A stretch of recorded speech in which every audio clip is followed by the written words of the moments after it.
여러분 안녕하십니까?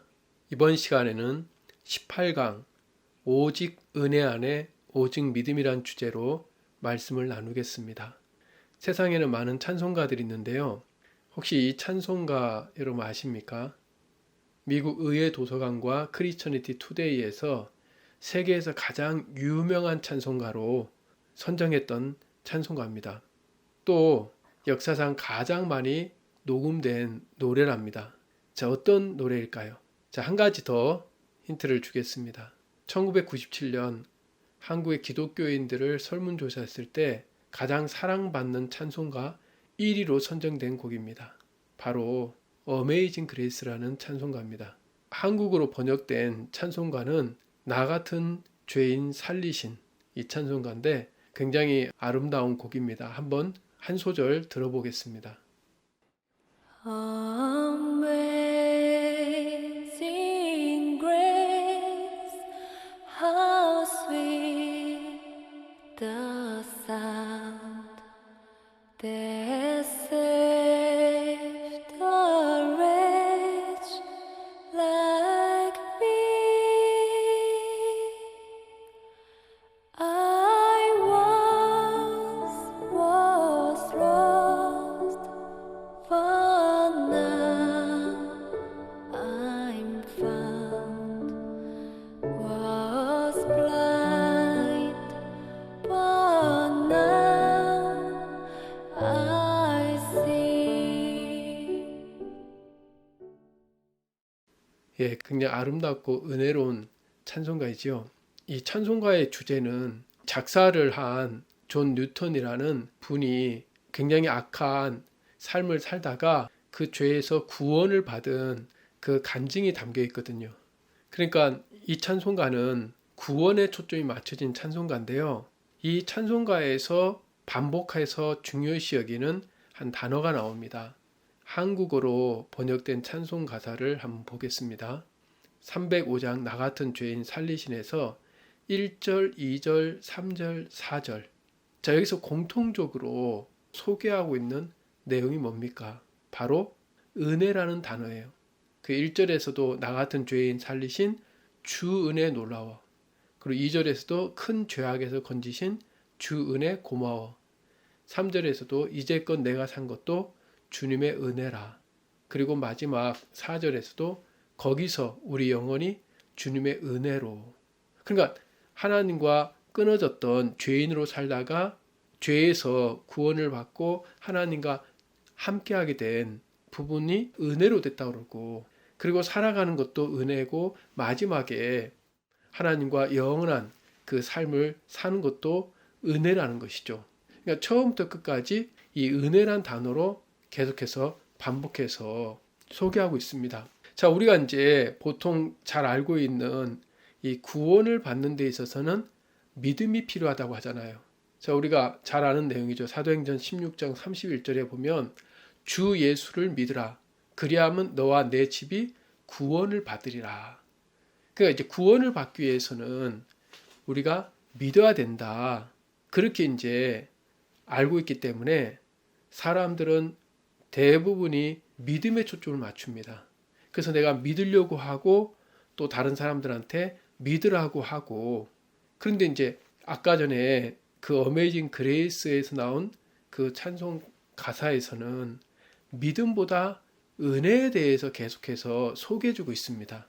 왜 그냐면 이 믿음은 은혜로 말미암아 오기 때문입니다. 이 부분이 굉장히 중요합니다. 그래서 에베소서 2장 8절에 보면 너희는 그 은혜에 의하여 믿음으로 말미암아 구원을 받았으니 이것은 너희에게서 난 것이 아니요 하나님의 선물이라고 그렇게 되어 있습니다. 그러니까 믿음으로 말미암아 구원을 받는 건 맞지만 그 믿음이 우리로부터 나온 것이 아니라 은혜에 의하여 믿음으로 말미암아 구원을 받았다는 것입니다. 자, 이 부분에 대해서는 찰스 스펄전 이분도 이렇게 말씀을 전했습니다. 죄인들이 하나님께로 와서 죄 사함을 받는 것은 여호와의 긍휼이 무궁하기 때문입니다. 이 사실을 잘 기억하셔야 합니다. 그렇지 않으면 은혜가 믿음의 근원인 것은 잊은 채 구원의 수단인 믿음에만 집중하는 잘못을 저지를 수 있습니다. 믿음은 하나님의 은혜가 우리 안에 역사한 결과입니다. 아버지께서 이끌지 아니하시면 아무도 내게 올 수 없으니. 믿음은 하나님의 은혜가 사용하는 부속으로서 중요합니다.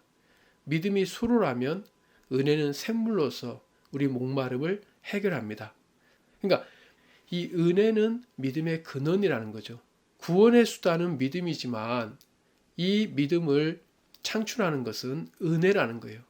오직 믿음으로 우리가 구원을 받지만 그 오직 믿음은 어디 안에 있냐면 오직 은혜 안에 있다는 것입니다. 그래서 은혜 안에서 믿음이 나오는 것이지 우리에게서 나오는 것이 아니라는 거예요. 이 부분에 대해서는 우리가 분명하게 우리 마음에 정립이 돼야 됩니다. 그러니까 믿음은 하나님의 은혜가 우리 안에 역사한 결과입니다. 우리로 말미암아 나타나는 것이 아니라 하나님의 은혜로 말미암아 주어지는 거예요. 이 사진을 보면 자 이렇게 사람들이 이 기구를 타고 하늘을 나는데 그 사람들이 직접 타고 있는 저 밑에 있는 그 부분은 믿음이라 한다면 그 기구를 하늘에 붕 띄워서 이동시키는 것은 그 위에 있는 풍선이라는 거죠. 이 풍선이 은혜와 같습니다. 그러니까 은혜가 없다면 저 풍선에 바람이 채워지지 않으면 사람들이 아무리 하늘을 날고 싶어고 저 기구 안에 타고 있어도 하늘로 떠오를 수가 없습니다. 이 풍선이 부풀러져서 밑에 기구를 끌어올리듯이 은혜가 나타나야지만 이 믿음도 나타난 것입니다. 그래서 에베소 2장 8절에서 이 구원과 믿음과 은혜는 사실 다 하나님의 선물이라는 겁니다. 하나님이 주셔야 되는 것이지 우리가 만들어내는 것이 아닌 것입니다.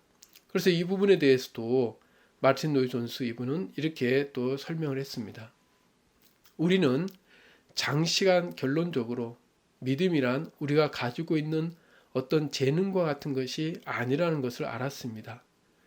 너희가 그 은혜를 인하여 믿음으로 말미암아 구원을 얻었나니 이것이 너희에게서 난 것이 아니오 하나님의 선물이라.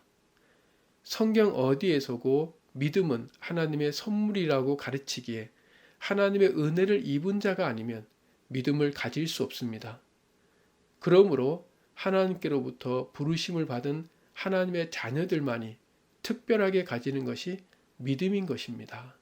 마틴 로이 존스 이분도 성경에서 믿음은 하나님의 선물이라고 분명히 가르치고 있기 때문에 은혜를 입은 자가 아니면 믿음을 가질 수 없다는 것입니다.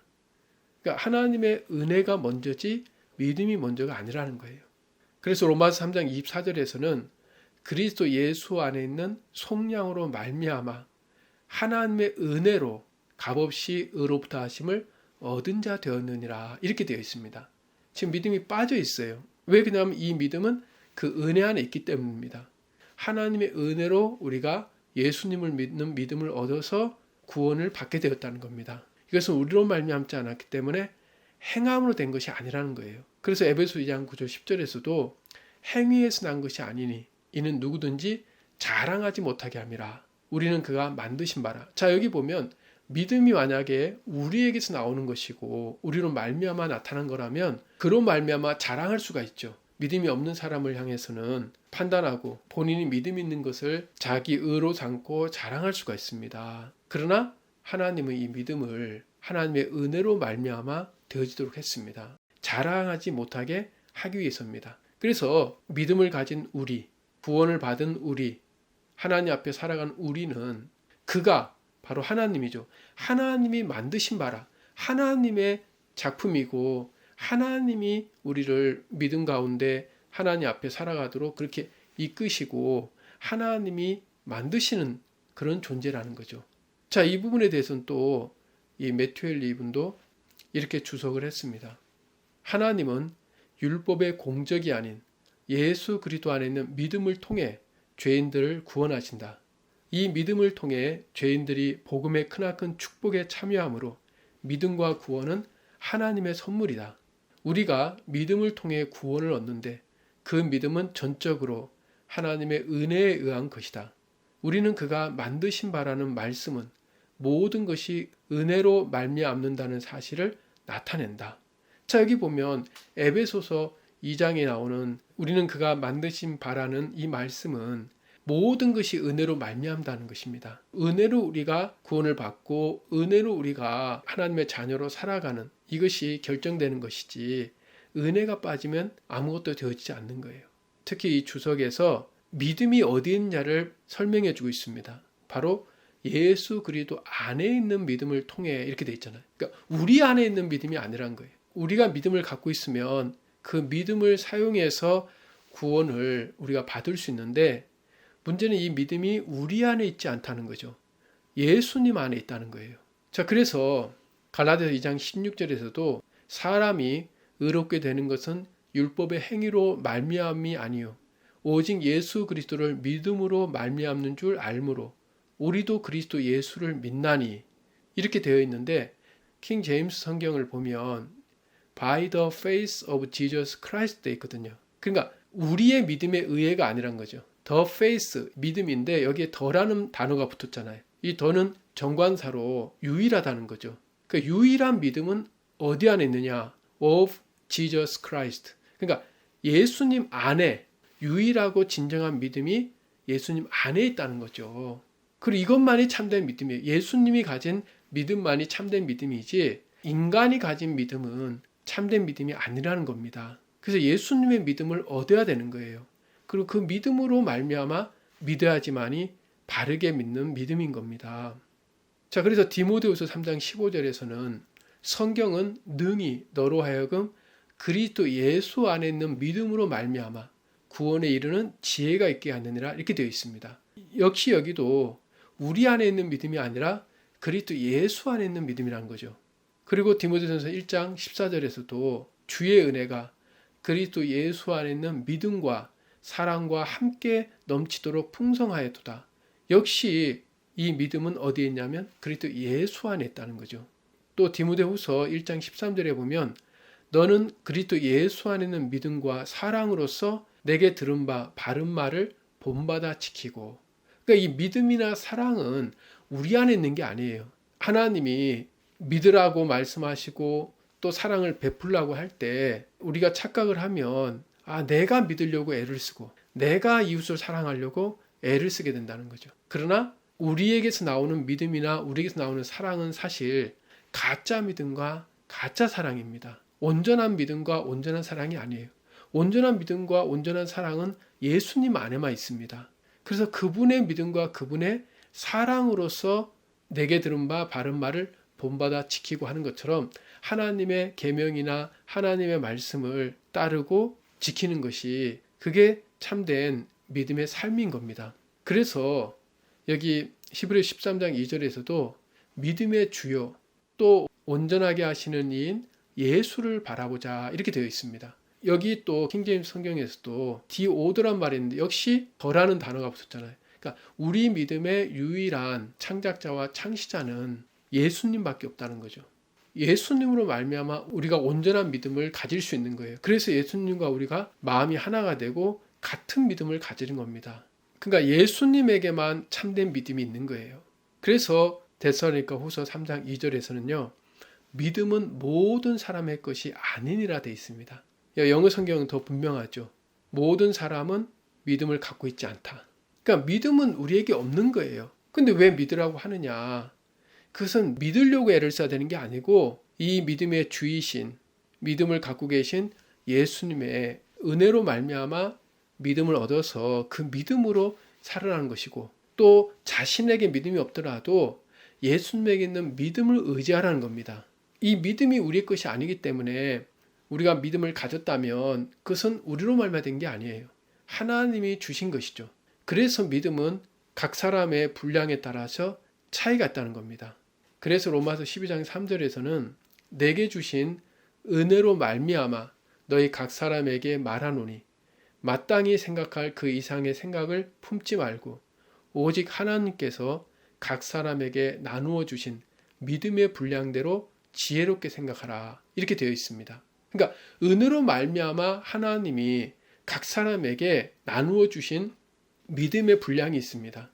그러니까 믿음이 다 똑같은 분량이 아니고 사람에 따라서 하나님께서 각 사람에게 맞추어서 하나님이 믿음을 주시는 거예요. 자기가 믿음을 갖고 싶어서 또 자기가 애써서 이 믿음을 가지는 것이 아닙니다. 그래서 믿음도 하나님의 은혜로 말미암아 나누어진 것이지 원래부터 그 사람에게 믿음이 있어서 그 사람이 믿음을 가진 것이 아닌 거예요.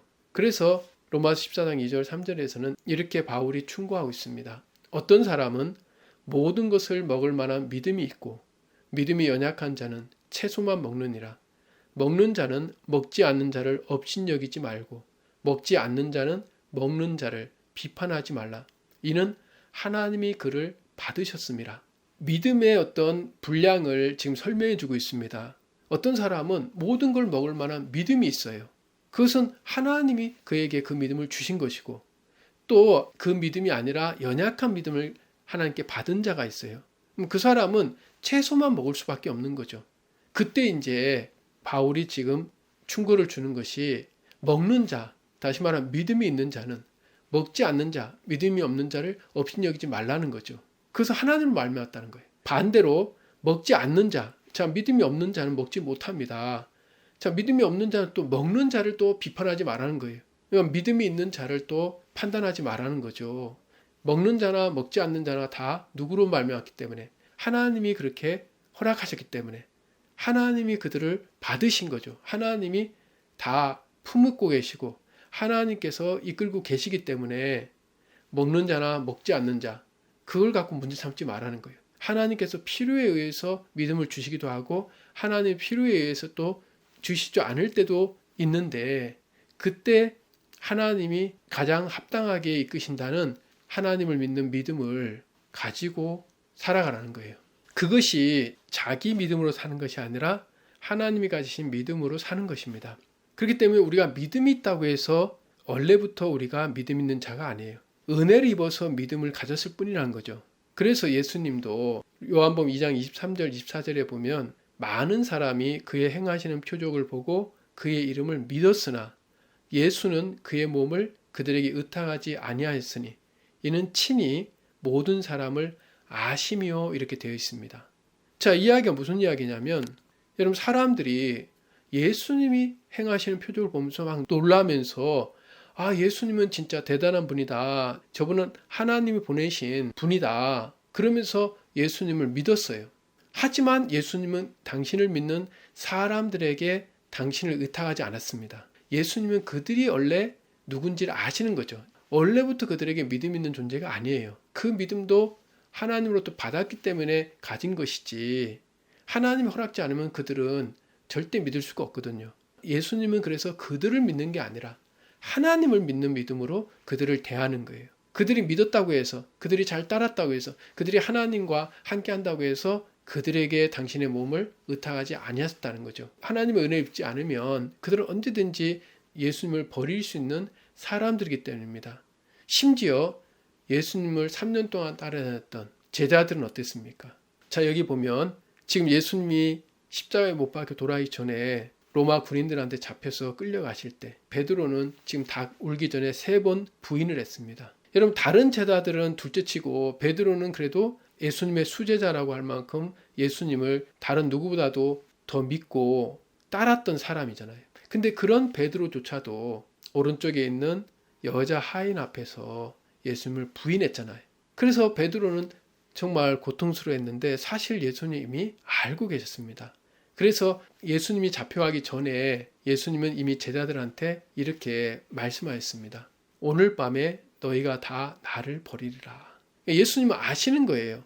제자들이 어떤 사람들인지. 지금까지는 예수님을 통해서 많은 능력이 나타나니까 제자들이 그걸 보고 따라왔지만 예수님이 십자가의 길을 걸어가시는 그 걸음 앞에서는 제자들이 다 도망갈 것이다. 원래 믿음이 없는 사람인 것을 예수님이 잘 알고 계셨기 때문에 미리 가르쳐 주신 거예요. 근데 문제는 뭐냐면 베드로는 그 말을 듣고는 예수님 앞에 이렇게 자기 믿음을 나타냈습니다. 모두 주를 버릴지라도 나는 결코 버리지 않겠나이다. 자, 이게 누구의 믿음입니까? 자기 믿음이에요. 자기 믿음. 베드로는 분명 이 말을 할 때 자기는 절대 버리지 않을 거야 하고 자기의 믿음을 가지고 있습니다. 그러나 예수님은 어떤 믿음을 가지고 있어요? 너희들은 다 나를 버릴 거야. 예수님의 믿음과 지금 베드로의 믿음이 서로 부다퉜잖아요. 하나님이 창세기에서도 아담과 하와를 창조하시고 보시기에 심히 좋았다. 그건 하나님 마음에 있는 믿음인데 아담과 하와는 자기들이 자기를 볼 때는 형편없는 거예요. 부끄러운 거예요. 그건 자기의 믿음을 가졌다는 거죠.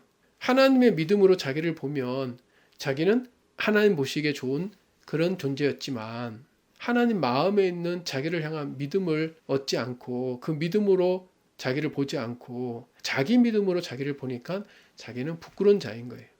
그래서 하나님과 멀어졌잖아요.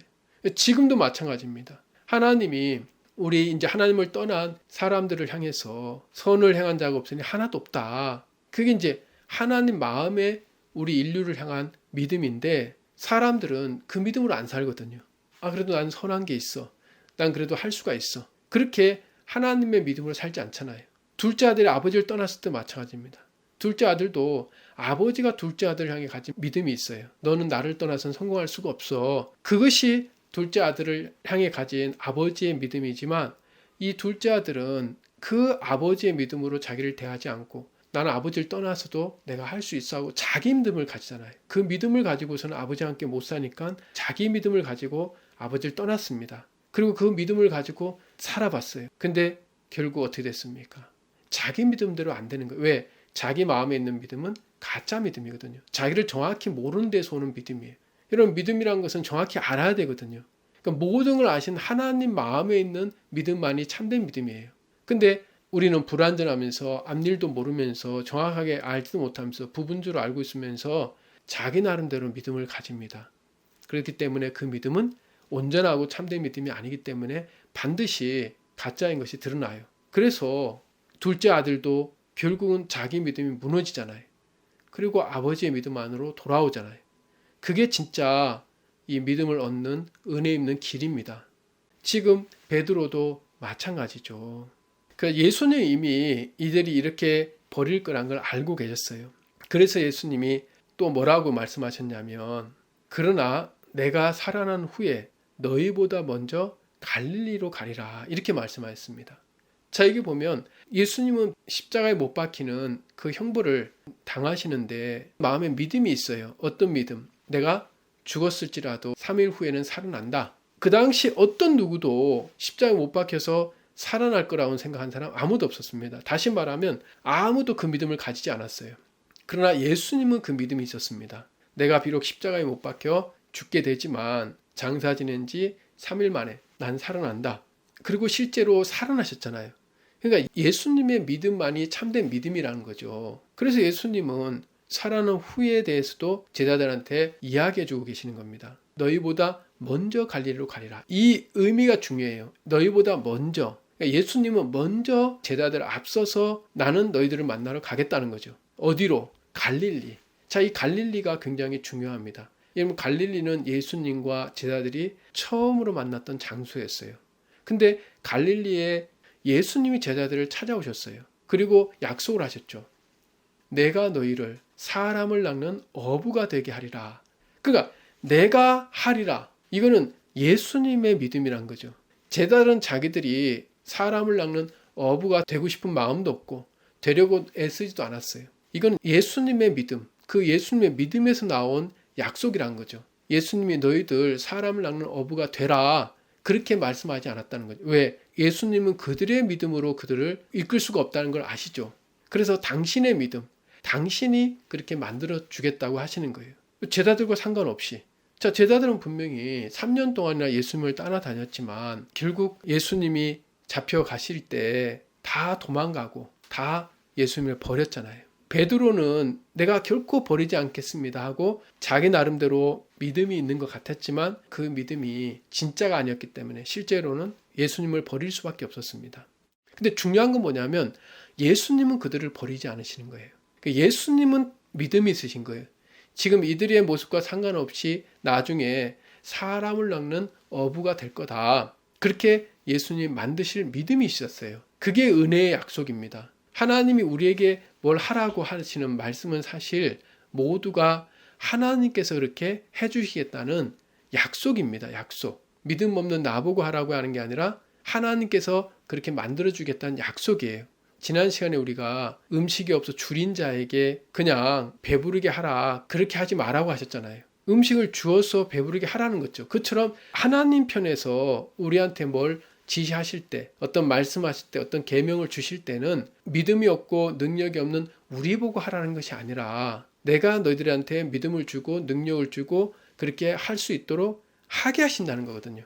그것이 은혜의 약속이에요. 그래서 아까 우리가 어메이징 그레이스에서 처음부터 끝까지 은혜라는 단어가 나오듯이 성경의 처음과 끝은 다 은혜로 말미암아 시작돼서 은혜로 말미암아 끝납니다. 그래서 찰스 스퍼전 이분도 이렇게 말씀을 전했습니다. 머리부터 발까지 은혜이며 은혜는 알파와 오메가입니다. 인간의 일도 아니며 인간에 의해 되지도 않습니다.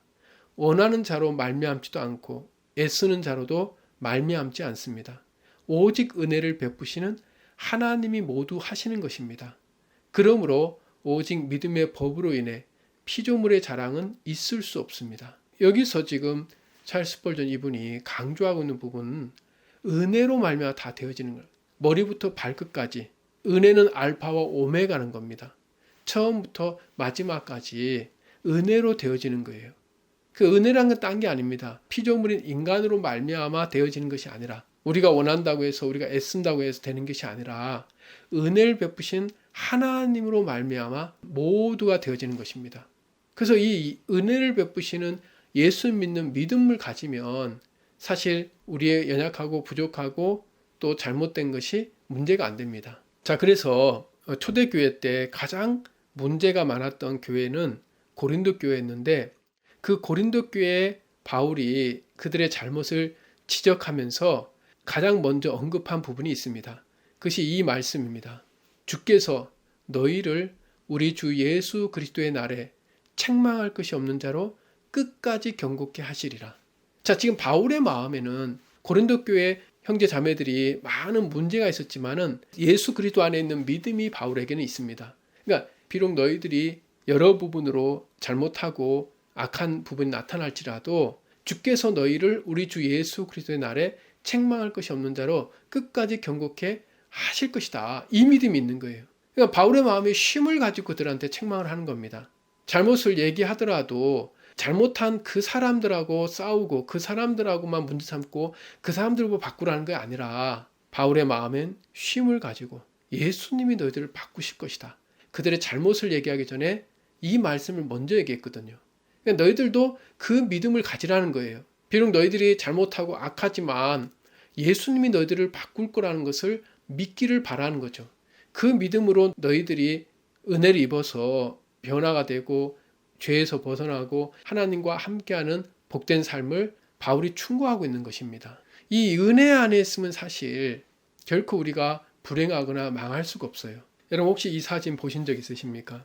이건 이스라엘의 사해 바다에 떠 있는 장면인데요. 사해 바다에 가면은 누구나 이렇게 몸이 뜰 수가 있습니다. 왜냐하면 사해에 있는 염도가 굉장히 높아서 이렇게 책을 읽을 정도로 떠 있을 수가 있거든요. 여기서는 빠지는 게 더 어려워요. 그처럼 하나님의 은혜 안에서는 불행하거나 망하기가 더 어렵습니다. 그 은혜 안에 머물면 모든 불행과 멸망 위에 이렇게 떠 있을 수가 있어요. 그래서 로마서 6장 14절에 보면 죄가 너희를 주장하지 못하리니 이는 너희가 법 아래 있지 아니하고 은혜 아래에 있음이라. 자, 은혜 아래에 있는 사람에게는 이 죄가 주장을 못합니다. 죄의 힘이 발휘를 못해요. 하나님의 은혜 안에는 하나님의 믿음과 하나님의 능력과 하나님의 역사와 하나님의 도움과 하나님의 보호가 우리한테 있기 때문에 이 죄, 사탄이 우리를 어떻게 할 수가 없습니다. 그래서 우리가 죄를 내가 안 지려고 애를 써야 되는 게 아니고 또 우리가 말씀을 지키려고 애를 써야 되는 게 아니라 하나님의 은혜 아래 머물러야 돼요. 오직 하나님의 은혜, 그 오직 하나님의 은혜 안에 있는 오직 믿음, 그걸 얻어야 됩니다. 그 은혜 안에서 하나님이 가진 믿음 안에서 우리가 그 은혜를 누리는 것이 중요합니다. 그래서 마틴 lloyd 존스 이분도 또 이렇게 말씀을 전했습니다. 그리스도 안의 생명, 그 강물은 결코 마르지 않습니다. 저는 그 강가에 심겨진 나무입니다. 하나님은 내가 결코 너희를 버리지 아니하고 너희를 떠나지 아니하리라고 약속하셨습니다. 그러므로 모든 그리스도인은 이렇게 말할 수 있습니다. 그날까지 그가 능히 지키실 줄을 확신함이라. 그리스도만으로 충분합니까? 그분과 별개로 어떤 만족을 추구하고 있다면 그분을 모르고 있는 것입니다. 여기서 분명하게 우리가 알아야 되는 사실은 그날까지, 우리가 심판날 하나님 앞에 서는 날까지 하나님께서 우리를 지켜주신다는 거예요. 그리고 그것만으로 충분하다는 거예요.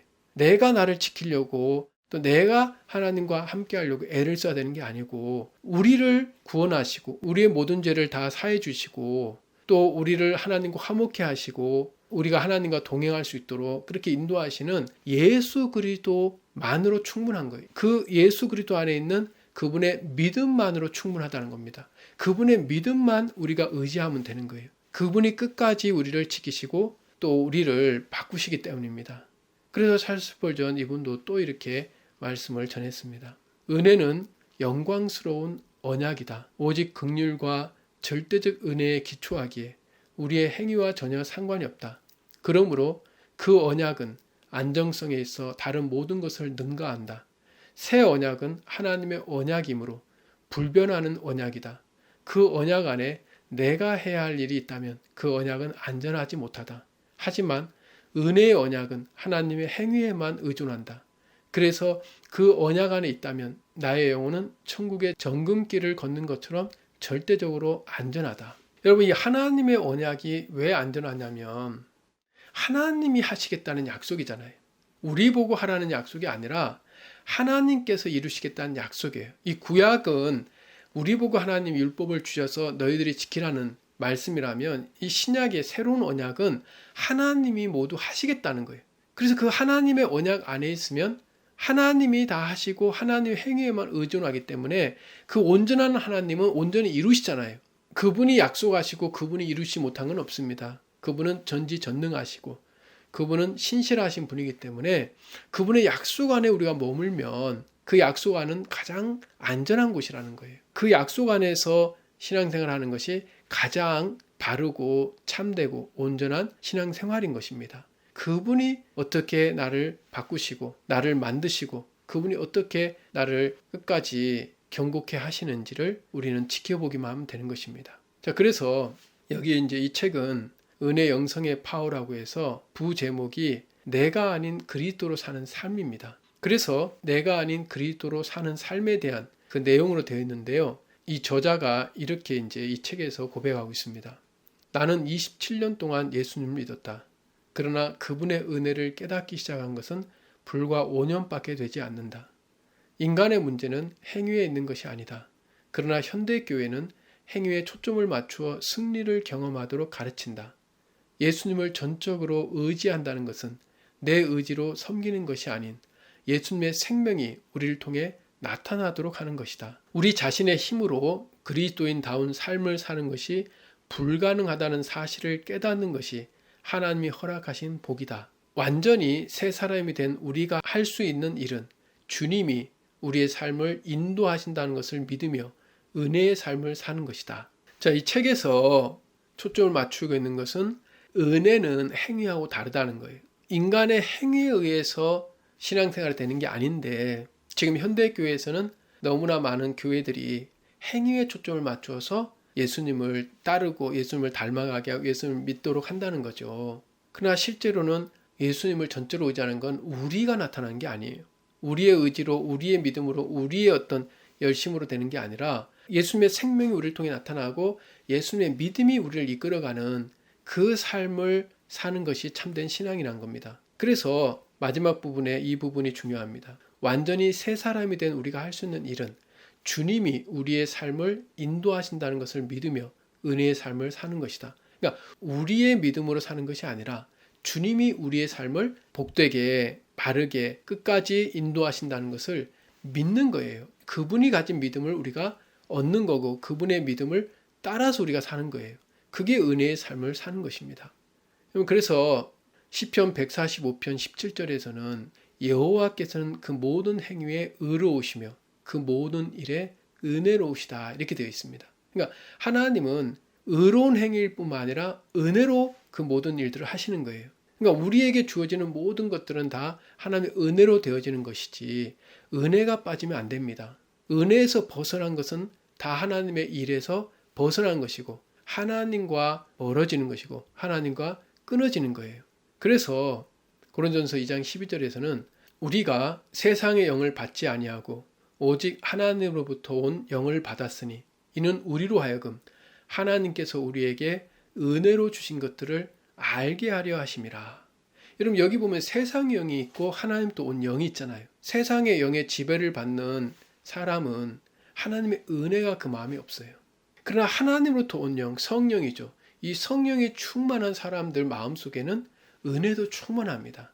이 하나님으로부터 온 영이 우리한테 알게 해주는 게 뭐냐면 은혜로 주시는 것들을 알게 해주는 거예요. 그 은혜로 모든 걸 받는다는 거죠. 믿음조차도 우리 신앙도 우리가 하나님과 함께하는 모든 것들 이것이 은혜로 말미암아 주어진다는 것을 깨닫게 하는 것이 성령의 역사고 또 그 은혜가 그 마음에 충만히 채워질수록 성령으로 그 마음이 충만한 거예요. 그래서 히브리서 14장 9절에서는 여러 가지 다른 교훈에 끌리지 말라. 마음은 은혜로서 굳게 함이 아름답고 이렇게 기록되어 있습니다. 오늘날 교회 안에 정말 많은 가르침과 교훈이 있습니다. 근데 이 히브리서 저자는 어디에 초점을 맞추어서 신앙생활을 하기를 원하냐면 은혜에 초점을 맞추길 바라는 거예요.